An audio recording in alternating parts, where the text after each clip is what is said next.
아버지 하나님 감사드립니다. 주님 우리의 치료자가 되시며 주님이 우리의 생명의 근원 되심을 고백합니다.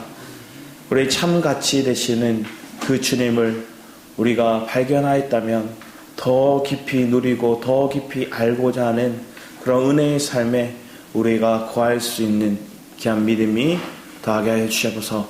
찬양받으 지갑당하신 주님 홀로 영광 받으시옵소서. 감사드렸고 주 예수 그리스도 이름으로 기도드렸습니다. 아멘. 이 시간 우리 함께 보시는 말씀 예레미야 9장입니다. 예레미야 9장 1절에서 3절까지의 말씀 저희 같이 읽도록 하겠습니다. 예레미야 9장 1절에서 3절 말씀입니다.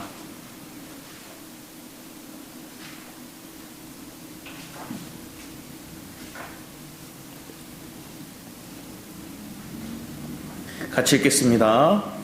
시작. 어찌하여 내 머리는 물이 되고 내 눈은 눈물 근원이 됐고 죽임을 당한 딸 내 백성을 위하여 주야로 울리로다.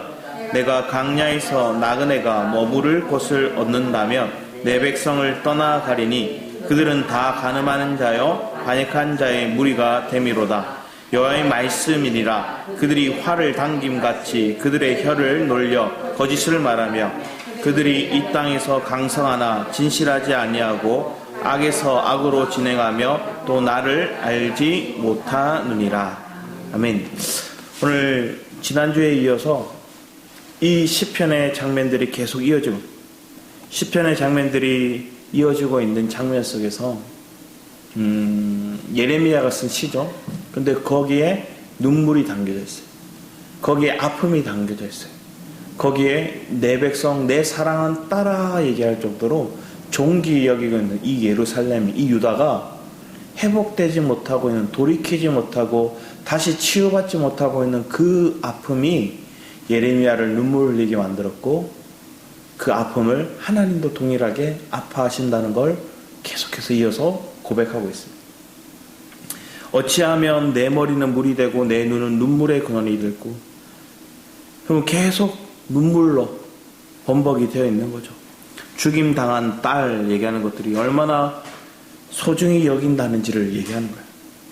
그러면서 그 소중히 여기는 딸이 계속 울고 있는 거예요. 주야로. 성경에 보면 우리 뒤에 말씀 볼까요? 누가복음 23장 28절 말씀 보면 예수님이 십자가를 지고 가시는 장면 속에 이렇게 예수께서 돌이켜 그들을 향하여 이르시되 예루살렘의 딸들아 나를 위하여 울지 말고 너희와 너희 자녀를 위하여 울라. 예수님이 십자가를 지고 가시는 그 장면을 보면서 그들은 고통스러웠어요. 예수님 저렇게 당하면 안 되는데, 예수님 죽으시면 안 되는데, 저 고통 당하시면 안 되는데, 육체적인 관점에서 슬퍼했어요. 근데 주님은 그걸 져야 뭐 하는 거예요? 저도 살고 저 자녀도 살고 회복될 수 있는 거예요. 예수님이 그 십자가를 감당하지 않으면 그들이 살 수가 없어요. 하나님과 관계를 회복할 수 있는 길이 없어요. 죄인으로서 그들의 죄의 싹을 감당할 만한 능력이 그들에게 없어요. 죽음밖에 없어요. 그런데 그 죄의 싹에 그 모든 것들을 대속물이 되시는 예수 그리스도가 십자가를 짊어지심으로 다 감당하셨어요.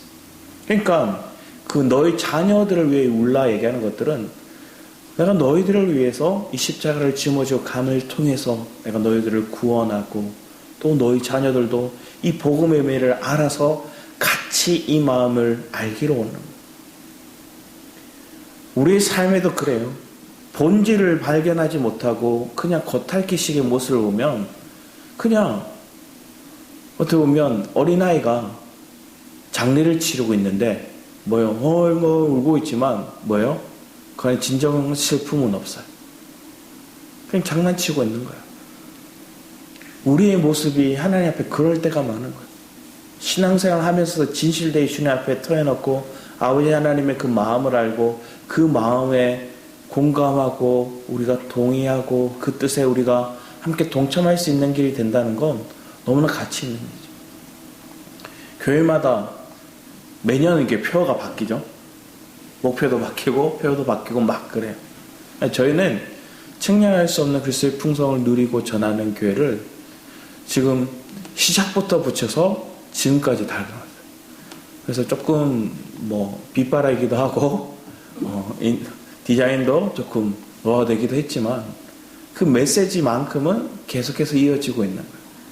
그러면 내 안에 정말 측량할 수 있는 그리스도의 풍성을 누린다는 거, 누려서 안다는 거, 그래서 누려서 내가 그것을 알아서 이 아는 세계, 이 누린 세계를 전하는 거, 이게 우리에게 얼마나 복되고 가치 있는 일인지 우리는 그걸 새기고 우리 삶 속에 접목시켜야죠.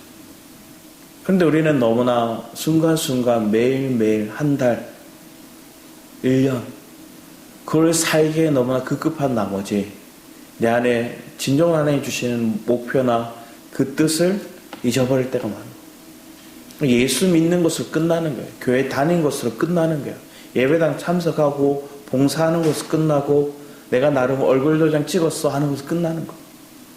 근데 하나님은 그걸 기뻐하시기보다 내 중심 속에 정말 하나님을 알기를 사모하는 거예요. 네가 정말 나를 아니? 내가 누군지를 봤니? 내가 어떤 세계를 너에게 전하고 있는지 그 세계를 내게 보여줄지를 아니? 삶 속에 우리가 숲을 바라볼 수 있는 것도 필요하고요. 그 안에 들어가서 한 나무 한 나무의 모습에 집중해서 발견하는 것도 필요한 거예요. 우리가 예수를 믿었다는 건 큰 숲을 우리가 받아들일 수 있어요. 그러면 그 숲 안에 있는 세계를 누려야죠. 그 길 안에 있는 것들이 무엇이 있는가를 발견해야죠. 내가 예수를 믿은 것으로 끝나지 않고 그 믿음의 원리가 내 삶 속에 어떻게 적용하는가를 봐야죠. 예수 그리스도가 내 안에 사신다고 고백했는데 아멘으로 받아들이면 끝나지 않고 그 예수 그리스도 어떻게 내 안에 살고 계신지 내 삶을 인도하신지를 우리가 발견해 나갈 수 있는 지혜와 은혜가 있기를 축복합니다. 그러면 그걸 통해서 우리가 하나님이 내게 주시는 갈망이 따라서 말하는 거나 삶 속에 대하는 것들이 달라져요. 그런데 오늘 본문 말씀 보면 그들이 이렇게 얘기해요. 3절 보면 여호와의 말씀이라 그들이 활을 당긴 같이 활을 쫙 당겼어요. 그리고 이 땅에 혀를 놀려 거짓을 말해요. 그들의 혀는 거짓을 말한대. 거짓을 말하면서 그 활이 쏘아서 누군가를 찌르고 꽂고 고통스럽게 하는 거예요. 야고보서에는 혀는 곧 불이라고 얘기할 정도로 우리 속에 조심해야 될 그 혀를 이 예루살렘에 살고 있는 이 하나님이 따라 얘기할 정도로 존귀 여기던 그들이 거짓을 말하고 있는 거예요. 그리고 이 땅에 강성하나 진실하지 아니하고 악에서 악으로 진행하며 또 나를 알지 못하는 거예요. 여기 얘기하는 거예요. 그를 활을 당긴같이 그들의 혀를 놀려 거짓을 말하는 것과 이 땅에서 강성하나 진실하지 못한 것과 악에서 악으로 진행하는 것들은 다 왜 그래요? 나를 알지 못합니다. 하나님을 알지 못하니까 그들이 그렇게 행동하는 거예요. 하나님이 어떠한 분이신지를 발견하지 못하고 누리지 못하니 그들은 자기 멋대로 생각하는 거예요. 그리고 거짓을 구합니다. 어떤 모습을 보니까 그렇게 얘기하더라고요. 부부가 서로가 잘 섬겨요. 남편은 아내를 위해 설거지도 하고 뭐 집안도 다스리고 돌보고 막 해요.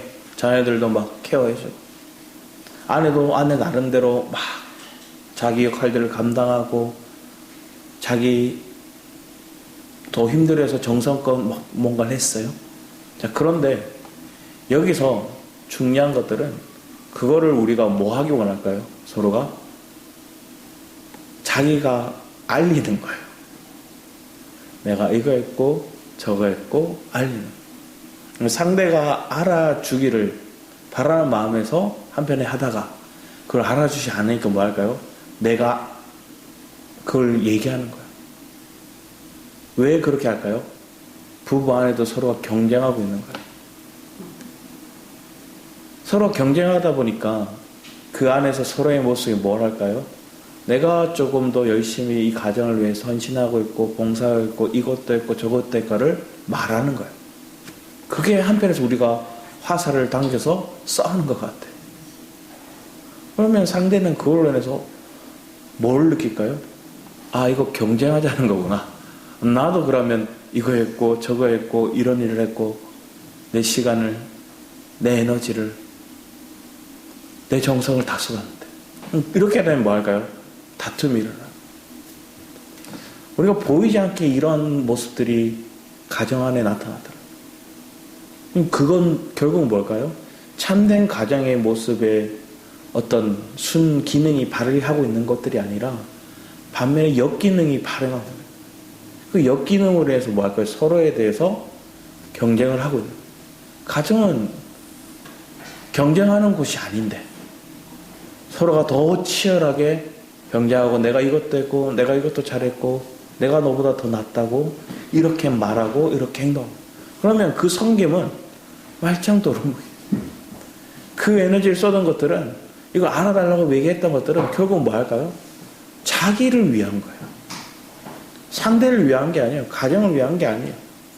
자기를 위한 모습이에요. 박하요?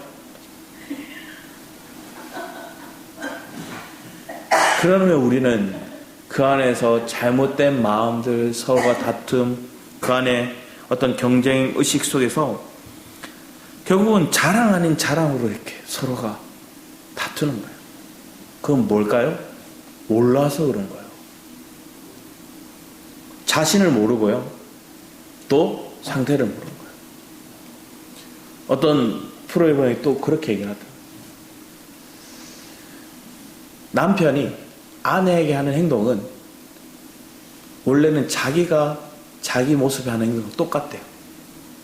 왜 그러냐?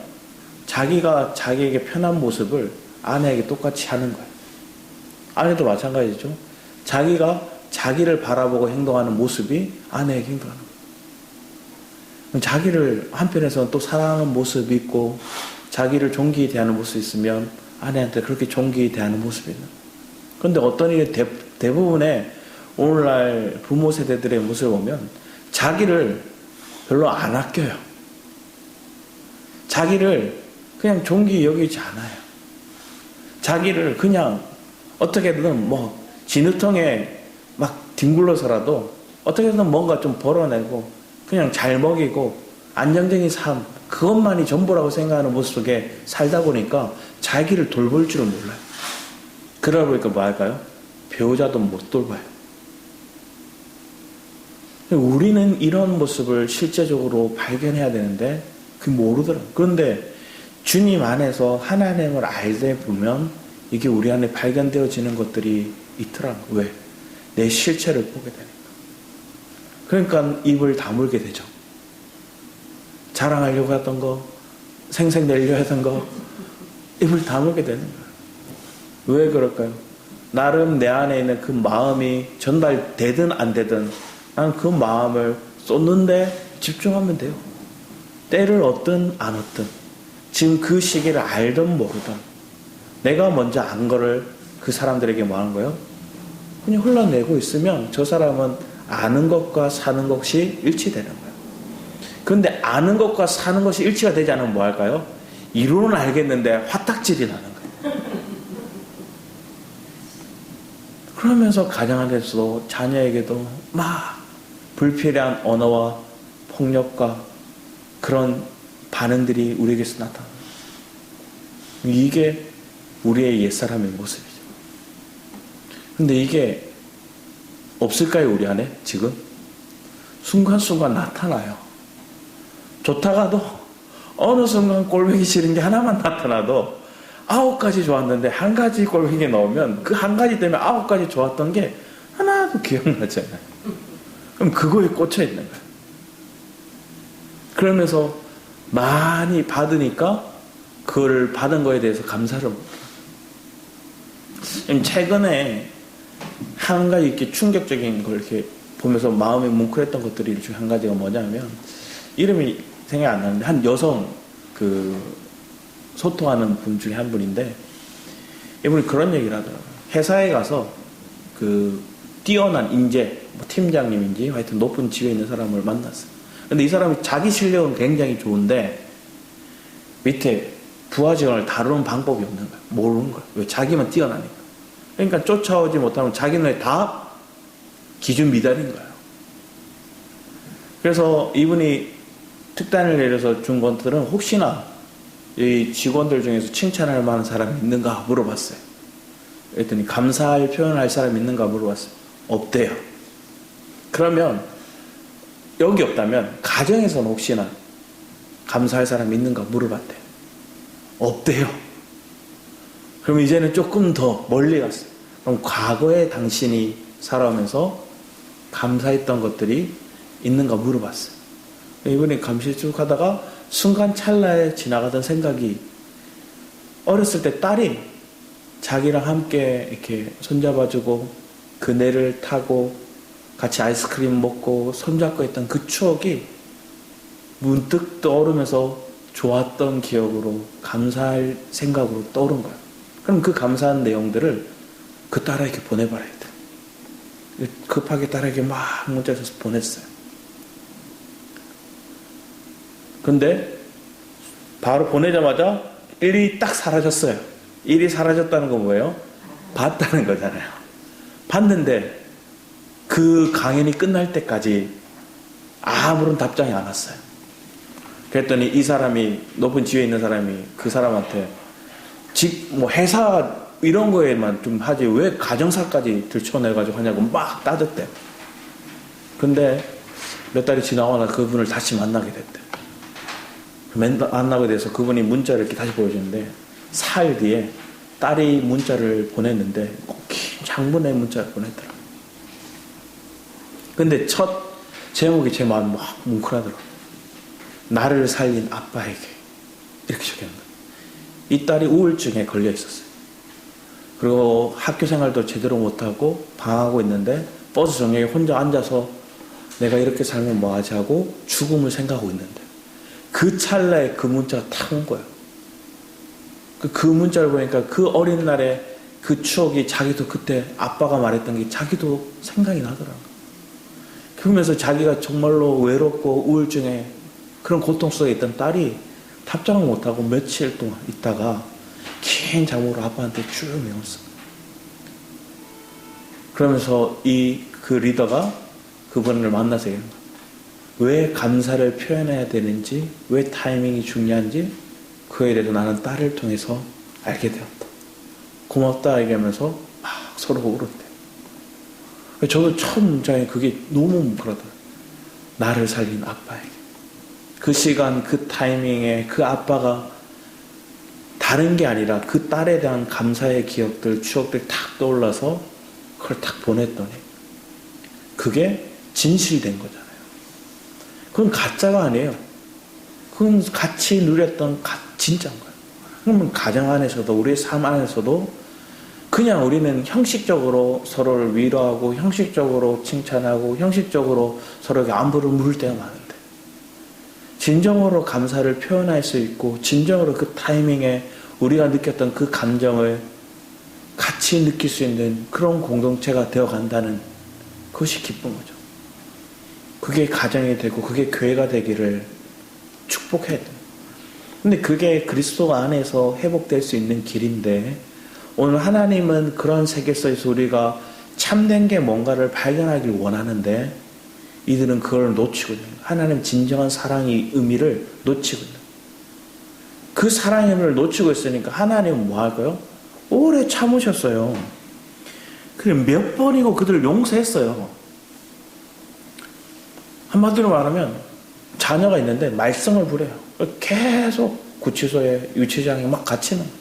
그러니까 뭐예요? 빼내려고 보석금도 내고 서로 이렇게 협의도 보고 여러 가지 것들을 해오다가 결국은 내가 계속 저걸 해주니까 저게 저러구나 생각이 드는 거예요.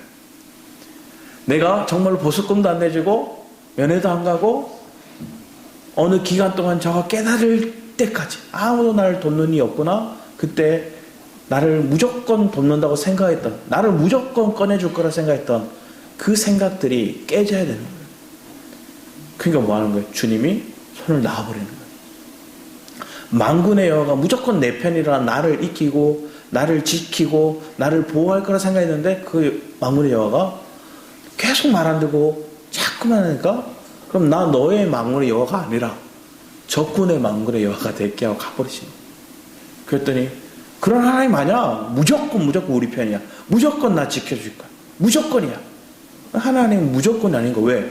내가 진리에 서 있지 않고 참된 걸 보지도 않고 그 사랑의 가치도 모르고 하나님이 어떠한 은혜를 부르고 있는지를 그건 알려고도 하지 않는데, 하나님이 어떠한 분이신지를 배우려고도 하고 체험하려고도 하지 않는데 거기에 무슨 축복을 부르겠어? 무슨 문제를 해결해 주는 것들이 그들의 답이 되겠어? 해결해 주면 또 딴짓하는데, 축복 내려주면 딴짓하는데, 그 얘기를 하고 있는 게 사실은 이상해요. 그래서 하나님은 내가 너를 이제는 손을 넣은 것처럼 보는 거야. 너희들이 그래서 멸망이, 심판이 때가 올 거야. 근데 그걸 보고 있는 내 마음은 사실은 너무나 아파. 너무나 눈물이 나. 숨어서 울고 있는 거예요. 저 아이를 건져주고 싶은데 지금 건져주면 제가 바로 안 서. 진리에 바로 안 서는 거예요. 지금 잠깐 도와준다고 해서 저 사람에게 조금 유익이 될지 모르겠지만 그 인생이 자꾸만 저런 낭떠러지 구렁텅이에 빠진 인생으로 살 수밖에 없는 거예요.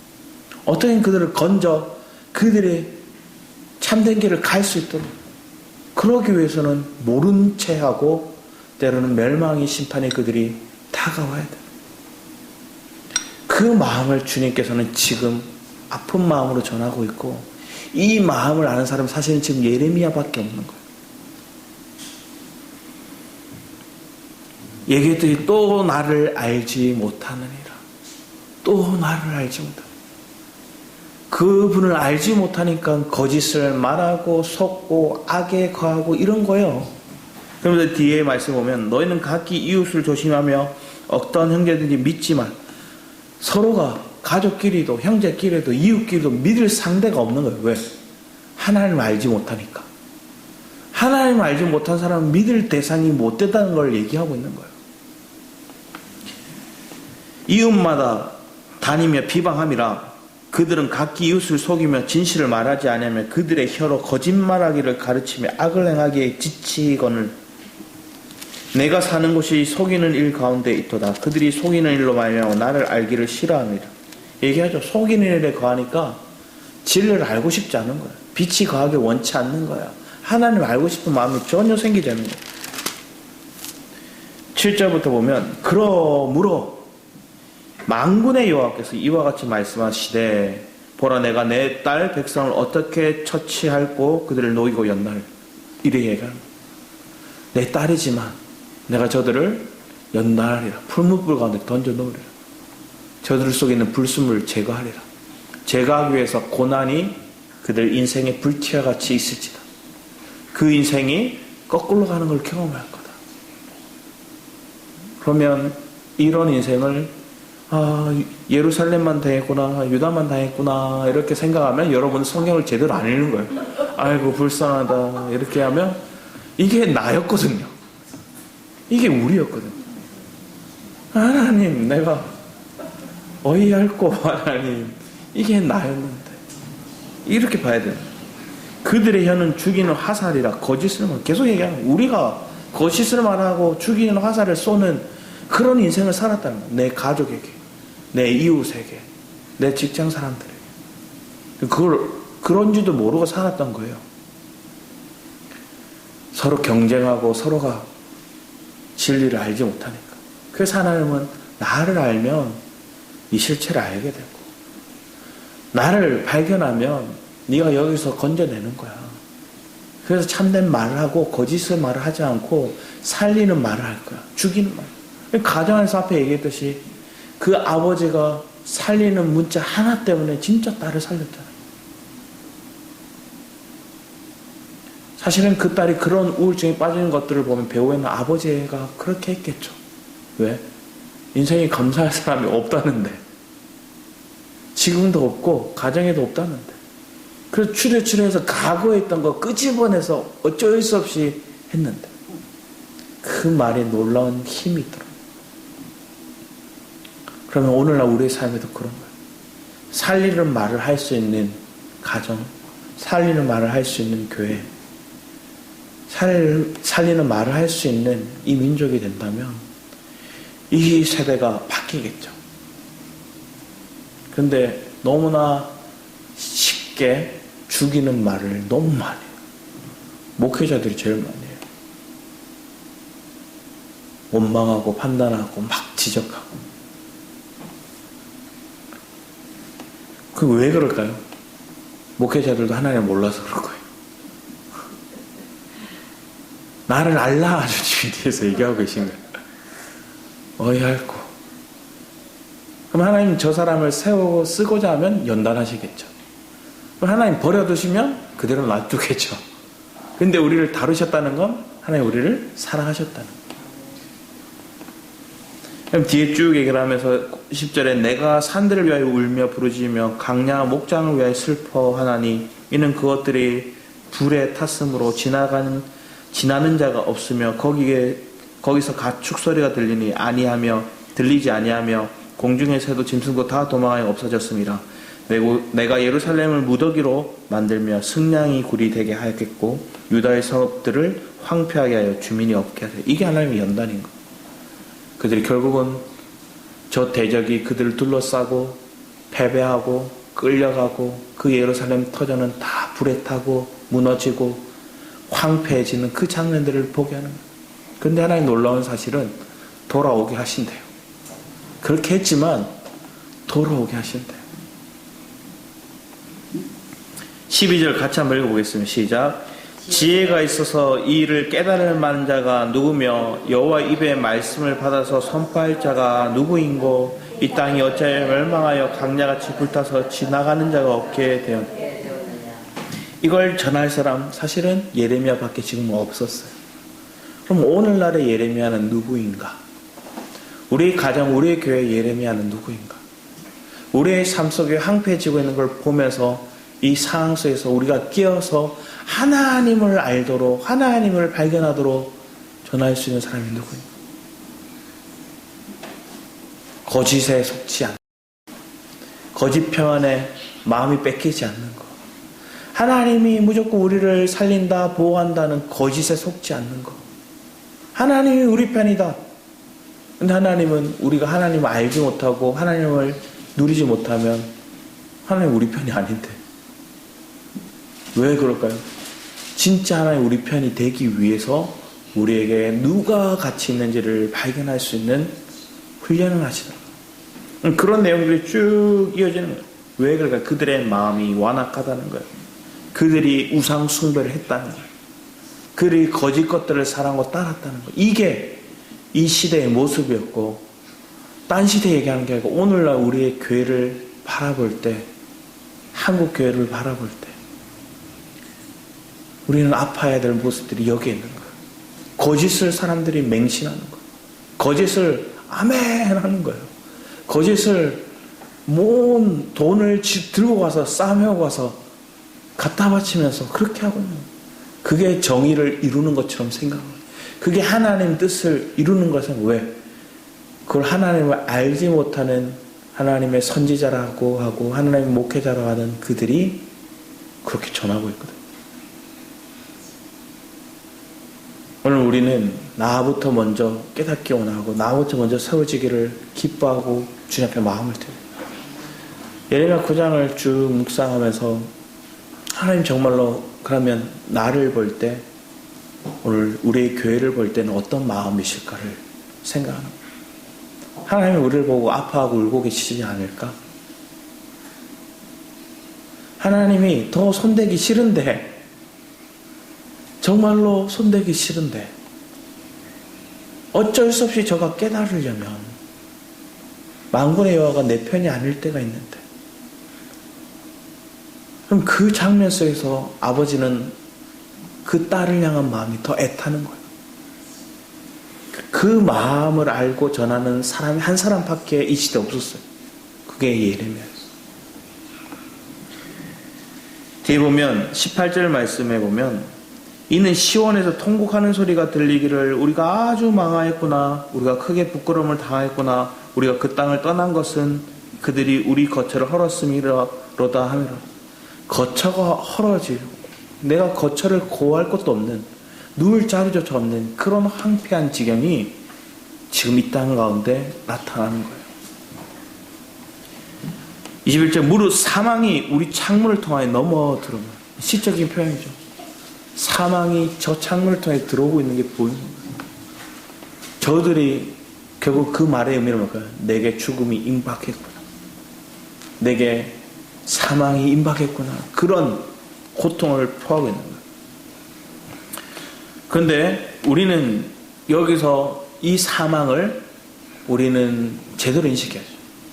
우리 옛사람의 사망으로 우리는 고백해야 돼요. 내 옛자, 나의 온전치 못하는 그 옛사람의 모습들, 그것을 십자가에 넘기는, 죽음에 넘기는 장면으로 우리는 이게 말씀 안에서 이게 재해석되는 것들이 필요한 거예요. 고통이 있지만, 고난이 있지만, 거꾸로 가는 상황들이 있지만 그 상황과 그 아픔을 통해서 우리는 내 사망 선고를 내는 거예요. 하나님, 이제는 나는 내 생명으로, 내 자아로, 내 지혜로 살지 않겠습니다. 근데 그게 사망에 넘겨지지 않은 사람들은 뭐랄까요?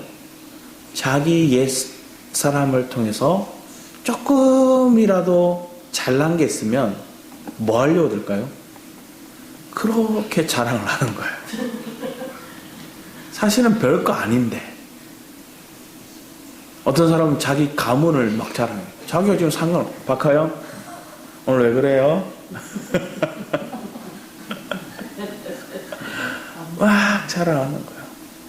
아니면 내가 조금이라도 연결되는 사람이 뭔가 좀 뛰어난 사람이 되면 막 자랑해요. 어떤 분은 자랑거리가 없으니까 자기 교회 목사님이 책 낸 걸 그렇게 자랑하더라고요. 자기에 대해서 자랑할 게 없으면 내가 어떻게든 연결된, 어떻게든 친한, 너와 어떻게 연결고리가 있는 그 사람을 가지고 계속 자랑하더라고요. 그럼 뒤에 말씀을 보면 이렇게 우리 예레미야서에서 어떻게 보면 유명한 말씀인데 우리가 한번 인식했으면 좋겠어요. 23, 24절은 같이 한번 읽어볼까요? 뒤에 나올 거예요. 예레미야 19장 23, 24절 같이 한번 읽어보겠습니다. 시작. 여호와께서 이와 같이 말씀하시되 지혜로운 자는 그의 지혜를 자랑하지 말라.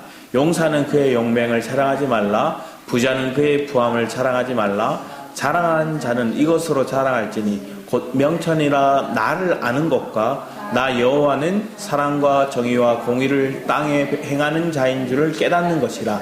나는 이 일을 기뻐하노라. 여호와의 말씀이라. 실제로 여기 있는 사람 지혜자가 지혜를 자랑하는 것, 용사가 자기의 용맹을 자랑하는 것, 부자가 자신의 부함을 자랑하는 것 실제로 있어요 없어요? 있는 거예요. 그런데 그걸 하나님께서는 말해요? 자랑하지 말아요. 왜? 주님 안에서 보면 다 없어질 거예요. 사실은 실체가 아니에요. 우리 뒤에 말씀 한번 볼까요? 베드로서 말고 뒤에 말씀, 전도서 말씀을 먼저 볼게요. 전도서 9장 말씀 보면 이렇게 9장 같이 한번 읽어보겠습니다. 시작. 내가 다시 해안에서 보니 빠른 경주자들이고 선착하는 것이 아니며 용사들이라도 전쟁에 승리한 것이 아니며 지혜자들이라고 음식물을 얻는 것도 아니며 명철자들이라고 재물을 얻는 것도 아니며 지식인들이라고 은총을 입는 것이 아니니 이는 시기와 기회는 그들 모두에게 임합니다. 이 시기와 기회는 결국 누가 뒤에서 안배하시는? 하나님이 안배하신다. 저 사람이 아무리 지혜가 있어도 명철이 있어도 용사로서 전쟁에 나갈 만한 실력이 있어도 사실은 그들은 다 승리하는 게 아니고 다 음식을 얻는 게 아니고 다 재물을 얻는 게 아니고 다 은총을 입는 게 아니다. 배후에는 하나님의 안배하심이 있는 거예요. 예전에 대통령 후보로 나왔던 사람 중에서 이해창 씨 아세요? 3번이나 나왔어요. 그분 전 될 줄 알았어요. 저는 그때 그분 뽑았거든요.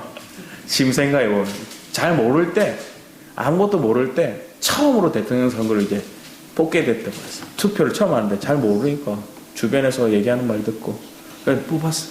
안 됐어요. 그 사람은 초 엘리트 코스로 왔어요. 진짜 엘리트 코스만 왔어요. 그래서 사람들이 다 저 사람이 대통령 돼야지, 저 사람만큼 실력 있는 사람이 없어. 그때는 그렇게 얘기했어요. 그래서 3번. 나왔어요. 근데 2번은 아깝게 지고 한 번은 그냥 3등으로 졌어요. 그리고 안 나오시더라고요. 누군가 볼 때 저 사람은 지혜도 있고 실력도 있고 가문도 훌륭하고 자라온 배경이 다 좋은데 그 사람에게 기회가 없어요. 누군가는 저 사람 안 될 것 같은데 또 되는 사람이 있어요. 기회와 모든 임함은 하나님의 배후에서 일어나는 거예요. 그런데 우리는 우리의 실력을 믿고 우리의 자랑을 믿고 말할 때가 많아요. 어떤 사람은 자기가 요리 자격증이 여러 가지를 한 거예요. 이것도 하고 요리 자격증을 많이 얻었어요. 그리고 상담 기술도 배웠대요.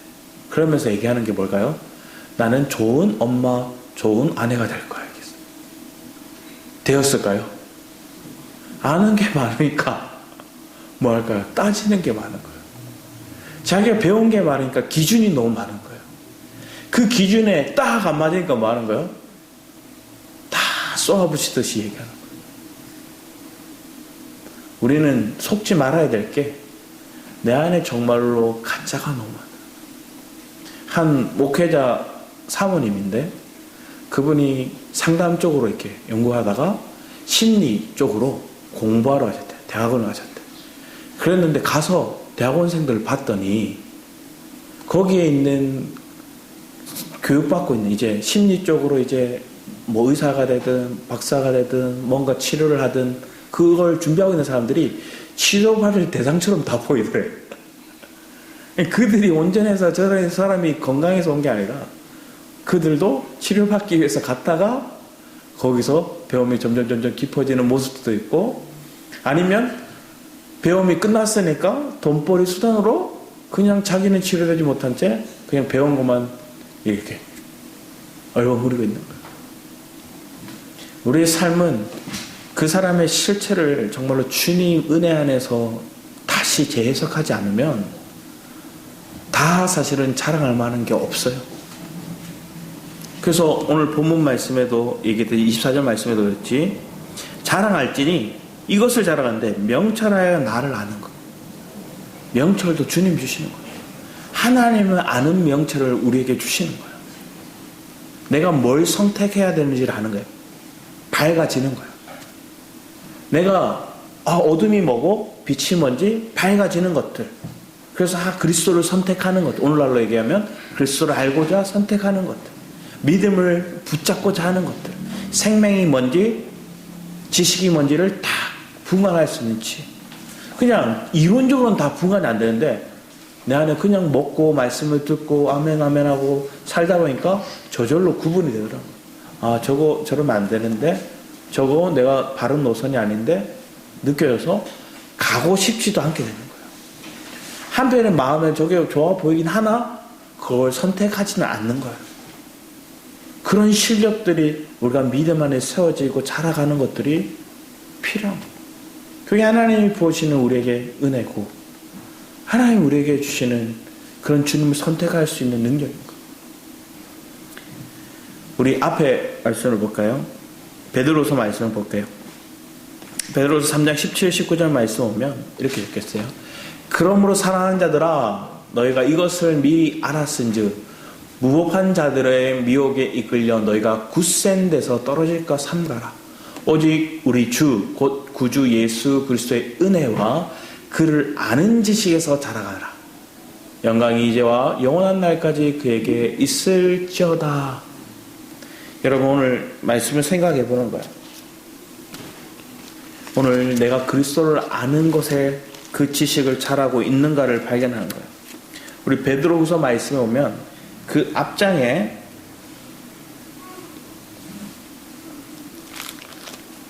이런 얘기가 있어요.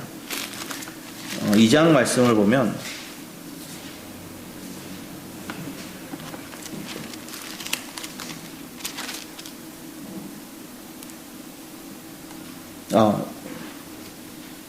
베드로서 3장 말씀 먼저 보겠습니다. 3장 말씀 보면 우리가 방금 읽었던 장면들이 18절 나오죠. 17, 18절에 나오는데 그 17, 18절에 나오기 전에 사랑하는 자들아 14절 말씀은 사랑하는 자들아 너희가 이것을 바라보나니 주 앞에서 점도 없고 흠도 없이 평강 가운데 나타나기를 힘쓰라 얘기하면서 또 우리 주의 오래 참으심이 구원에 된 줄로 여기라. 내가 연합된 교회의 실체, 그 주님을 발견하다 보면 그 안에서 우리가 뭐랄까요? 아, 내가 정말로 점도 없고 흠도 없고 이미 그리스도 안에 있으므로 내가 깨끗해졌구나, 거룩한 신부로 세워졌구나는 믿음이 생겨요. 그 믿음에서 뭐 하는 거예요? 우리가 평강 가운데 있기를 힘쓰라는 거예요. 그 마음이 나를 사로잡으면 내가 뭐예요? 평강이 있어요. 그런데 자꾸만 사단의 참소가, 아니면 주변의 사람의 불로 쏴는 그 불화살이 나를 향해서 계속 지적하고 부족한 걸 드러내고 쪼우고 닥달하고 서로가 또 경쟁하는 말들을 우리에게 하다 보면 내가 그 평강이 깨지는 순간이에요. 저 사람은 모르고 그랬던 거야. 그럼 나는 뭐예요? 방패만 잘 맞고 있으면 안 맞아요.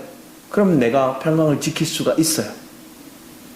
근데 우리가 믿음을 놓쳐버리면 우리는 나도 모르게 그걸 맞고 여기 맞고 저기 맞고 하면서 뭐 할까요? 맞아 하다가 사단한테 많이 맞죠.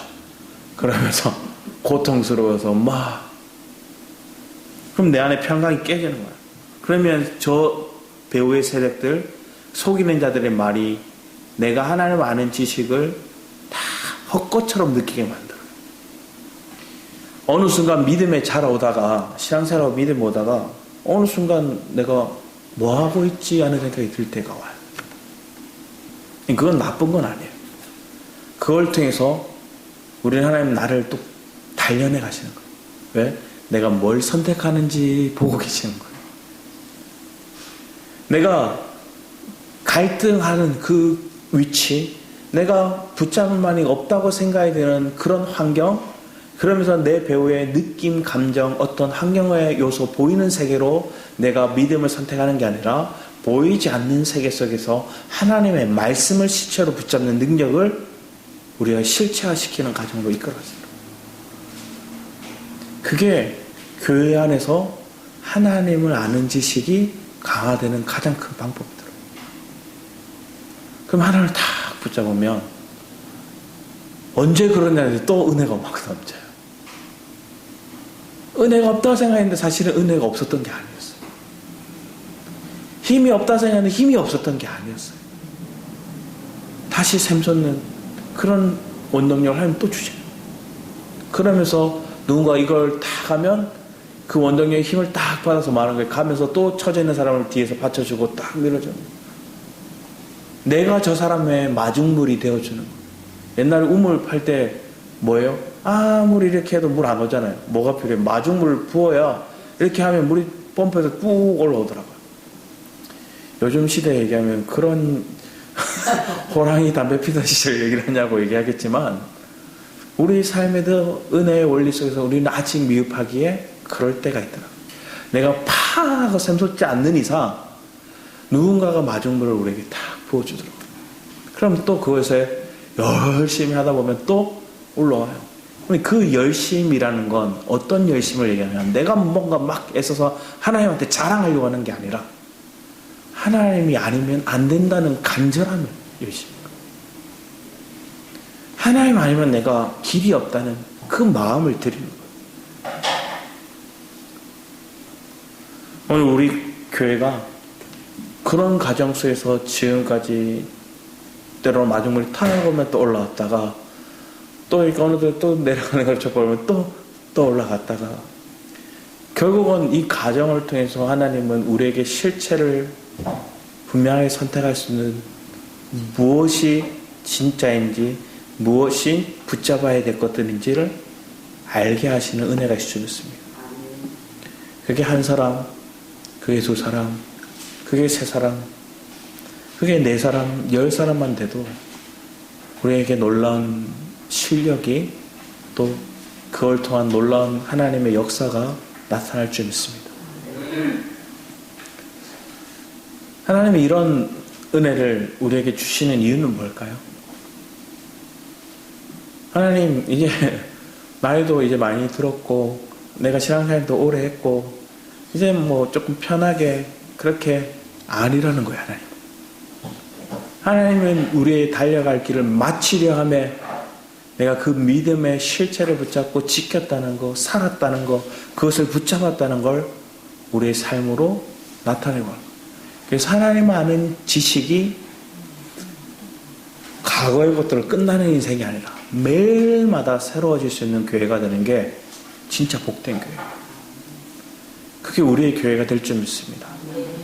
그래서 그런 믿음을 가진 사람은 사실 자기를 자랑할 게 없어요. 자랑할 게 없는. 우리 뒤에 말씀 볼까요? 고린도전서 3장 18, 19절 말씀 보면 아무도 자신을 속이지 말라. 너희 중에 누구든지 이 세상에 지혜 있는 줄로 생각하거든 어리석은 자가 되라. 그리하여 지혜로운 자가 되리라. 이 세상 지혜는 하나님께 어리석은 것이니 기록된 바 하나님의 지혜 있는 자들로 하여금 자기께 빠지게 하시는 이라 하였고, 그 뒤에 쭉 그러는 것들이 결국은 자기가 지혜자라 얘기하지 않고 자기가 때로는 온전하지 않다 얘기할 수 있는 사람이 참 지혜 되시는 그리스도를 내 안에 얻는다는 거예요. 지혜의 근원이 하나님이세요. 그 그리스도가 지혜세요.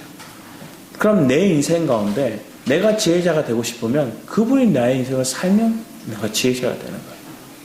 내가 용사가 되고 싶다, 용맹하고 싶다, 그분이 내 인생을 사시면 그분이 만군의 여호와가 되시는 거예요. 그분이 부유함을 내 안에 녹이며 내 인생이 또 부유해지는 거예요. 그런 실제적인 진리의 그 하나님을 아는 지혜가 우리 안에 있기를 하나님 원하시는 거예요. 그래서 사람들은 그분을 알고자, 그분을 얻고자, 그분을 살고자 하기보다 그냥 내가 하나님 앞에 자랑하기 바쁜 거야. 아니 내가 이것도 했어요, 저것도 했어요, 자랑하는 거야. 앞에 초반부에 얘기했죠. 부부끼리 뭐예요? 자기가 생색내는 거야. 이것도 했어요, 저것도 해서 못 알아주면 뭐예요? 자기 입으로 나팔 불어요. 그러다 보면 경쟁하게 돼요. 이 경쟁하는 것들이 형제끼리 하기도 하고 서로서로 하는 거예요. 하나님은 그거와 경쟁할 모습이 없는데, 하나님 더 크신 분이신데 내가 주님의 신부라 얘기하면서 주님 앞에 생색 내려 하는 거예요. 내가 그분을 사랑하면 생색 낼 게 없어요. give and take 할 게 없는, 내가 이거 했으니 이거 주세요 할 게 없어요. 기꺼이 그분이 주신 사랑에 우리가 사로잡히면 기꺼이 드리는 인생을 됩니다. 우리 마지막으로 빌립보서 3장 8절 12절 말씀을 같이 한번 읽었으면 합니다. 빌립보서 3장 8절 12절 말씀 좀 길지만 같이 읽겠습니다. 시작. 또한 모든 것을 해로 여김은 내 주 그리스도 예수를 아는 지식이 가장 고상하기 때문이라. 내가 그를 위하여 모든 것을 잃어버리고 배설물로 여김은 그리스도를 얻고 그 안에서 발견되려 함이니, 내가 가진 의는 율법에서 난 것이 아니요 오직 그리스도를 믿음으로 말미암은 것이니 곧 믿음으로 하나님께로부터 난 의라. 내가 그리스도와 그 부활의 권능과 그 고난의 참여함을 알고자 하여 그의 죽으심을 본받아 어떻게 해서든지 죽은 자 가운데서 부활에 이르려 하노니, 내가 이미 얻었다함도 아니요 온전히 이루었다함도 아니라 오직 내가 그리스도 예수께 잡힌 바 된 그것을 잡으려고 달려가노라. 바울이 이 얘기를 하고 있어요. 내가 지금 다 아는 것도 아니고 다 얻은 것도 아니고 다 내가 온전하다고 얘기할 수 없어. 나는 이 예수께 붙잡힌 바 되기 위해서 표대를 향해 달려가노라 얘기하는 거예요. 우리의 교회가 그런 교회가 될 줄 믿습니다. 우리의 가정, 여러분의 삶이 그런 믿음에 그리스도를 알고자 하는 그 마음이 과거의 것들로 끝나지 않고 내가 죽는 날까지, 내 사는 날까지 그것을 잡으려고 달려가노라. 표대를 향해 달려나갈 수 있는 그 믿음의 삶, 그리스도를 알고자 하고 그리스도를 얻고자 하고, 바울의 인생이 그렇듯이 우리의 삶에 그런 은혜가 넘치기를 축복합니다. 기도하겠습니다. 아버지 하나님 감사드립니다. 시기와 기회는 하나님이 주십니다.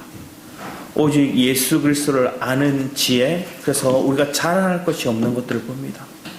하나님만을 의지하고 하나님만을 바라보며 내 안에 선한 일을 시작하신 그 주님께 철저히 우리의 삶을 내어드릴 수 있는 믿음의 삶이 되도록 주님 붙들어 주시옵소서. 아버지 하나님, 그분의 마음이 우리의 마음 되도록, 그 하나님의 삶이 우리의 삶 되도록 날마다 깨어서 부르짖는 우리 성도들 삼되게 하여 주셔서 감사드렸고 주 예수 그리스도 이름으로 기도드렸습니다. 아멘. 우리 아버지 당신의 마음으로 함께 찬양하면서 준비하시는 부탁드립니다.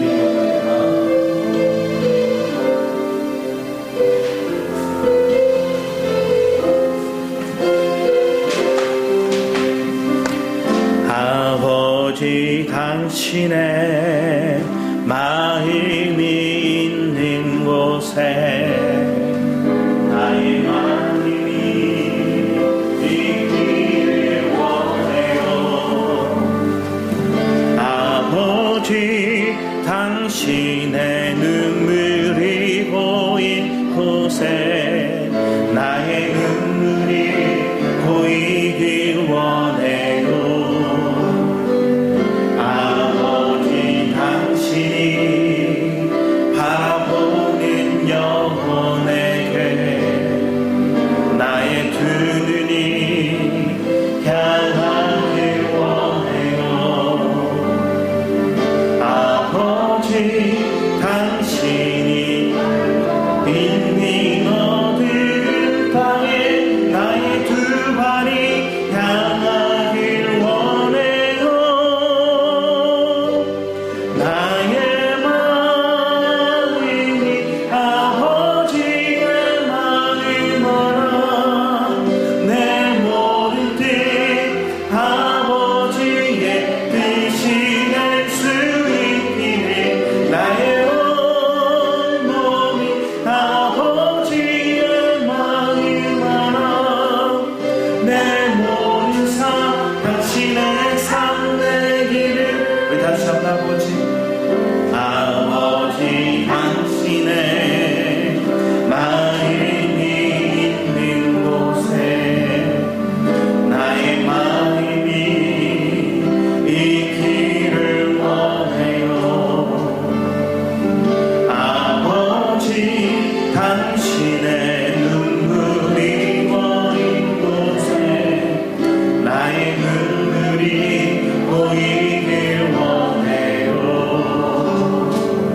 아버지 당신이 바라보는 영혼에게 나의 두 눈이 향하길 원해요.